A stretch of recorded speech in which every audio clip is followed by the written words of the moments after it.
তামিম কথা রেখেছেন, সেরা বাংলাদেশি ক্রিকেটারকে পুরস্কৃত করেছেন। শরীফুল তামিমকে ধন্যবাদ জানালেন। নিজের সন্তানকে নিয়ে সেই পুরস্কার অর্থাৎ মোটর বাইকে বসেছেন। মুহূর্তটি ফ্রেমবন্দি করে রাখলেন। এরপর শরীফুল নিজের স্ত্রীকে সাথে নিয়েও ফ্রেমবন্দি হলেন। স্বামীর সাফল্যে শরীফুল পত্নী কতটা খুশি তা তো এই ছবিতেই স্পষ্ট। নিশ্চিতভাবেই শরীফুল তার পরিবারের সদস্যদের গর্বিত করেছেন। ক্যারিয়ারে শরীফুলের সময়টাও দারুণ কাটছে। পিএসএলে বাংলাদেশের সমর্থকদেরই গর্বিত করেছিলেন। পিএসএলে অবিশ্বাস্য পারফরমেন্সে দলকে ফাইনালে তোলার কক্ষপথেই রেখেছিলেন। এরপর জাতীয় দলের হয়ে সার্ভিস দিতে বাংলাদেশে ফিরেছিলেন। গোটা নিউজিল্যান্ড সিরিজে অবিশ্বাস্য পারফরমেন্স। আজকের দিনেও বাংলাদেশের স্কোরবোর্ডে যখন খুব বেশি রান ছিল না, তখনও শরীফুল জ্বলে উঠেছিলেন।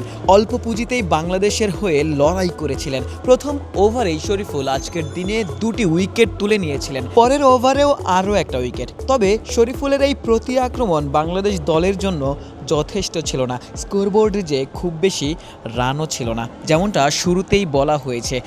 এই সিরিজের সেরা বাংলাদেশি ক্রিকেটারের জন্য তামিম পুরস্কার ঘোষণা করেছিলেন ইলেকট্রিক বাইক। সেই বাইকটা শরীফুলের কাছে। ম্যাচ শেষে শরীফুল সেই বাইক চালিয়ে দেখেছেন। নিজের সন্তানকে নিয়েই বাইকে বসেছিলেন শরীফুল ইসলাম। ম্যাচ শেষের এই মুহূর্ত গণমাধ্যম কর্মীদের জন্য স্পেশাল ছিল, কারণ তামিম নিজেও শরীফুলের কাছে গিয়েছেন, তার সন্তানের সাথে মুহূর্তটি শেয়ার করেছেন।